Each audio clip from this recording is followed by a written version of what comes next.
Matendo mangapi leo ambayo ni madogo ya chini kabisa, lakini yakakuzwa na nia ya mtu ikaifanya ile matendo ikawa ni sawasawa na jabali. Wa kam min a'malin 'azima amama al-kamariyat wal-fadaiyat tusghiruha an-niyya.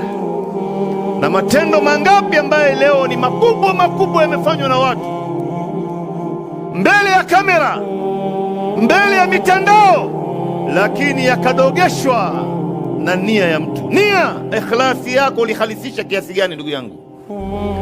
Na lao tukiangalia mifano ya wema waliopita, sisi wengi wetu kwa kweli tuko mbali na mifano kama hizi, tuko mbali na watu kama hawa, na sisi kila mmoja wetu anafaa kuwaiga watu kama hawa. Ndugu yangu, hakikisha wewe jiulize leo katika maisha yako, kuna ibada yoyote ya siri umewahi kufanya wewe ambaye Mungu peke yake ndo anaijua? Ipo hiyo ndugu zangu? Basi ikiwa ipo, fabiha wa ni'ma, wewe umefaulu fi dunia wal akhirah.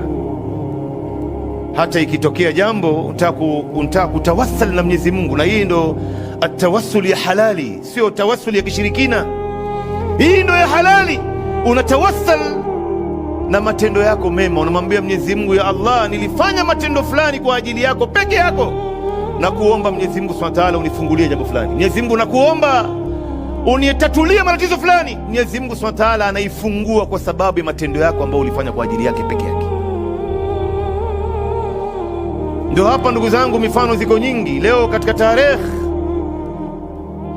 imepatikana watu katika salafu na salih, mtu amehifadhi Qur'ani na jirani yake hana habari, hajui, mpaka baada ya kufa kwake ndo anaambiwa una habari, jirani yako huyo alikuwa ni hafidh al-Qur'an. Imepatikana watu katika tarehe, mtu anaamka tahajjud usiku wa manane na ana wageni ndani ya nyumba, na wageni wake wasijue kwamba huyu bwana alikuwa amekesha katika ibada usiku kucha.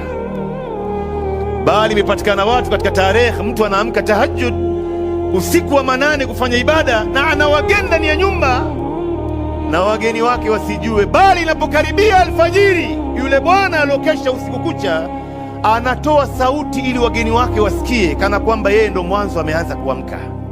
Maana yake kama ambaye anajinyoosha hivi, alafu anasoma dua ya kuamka kutoka usingizini. Alhamdulillahi alladhi ahyana ba'da ma amatana wa ilayhi an-nushur. Anamuomba Mwenyezi Mungu wale wasikie kwamba yeye ndo ameamka sasa hivi, kumbe alikuwa amekesha usiku kucha. Ndio unaona Mtume aliposema kwamba wasallu bil-laili wan-nasu niyam, au maswahaba na wema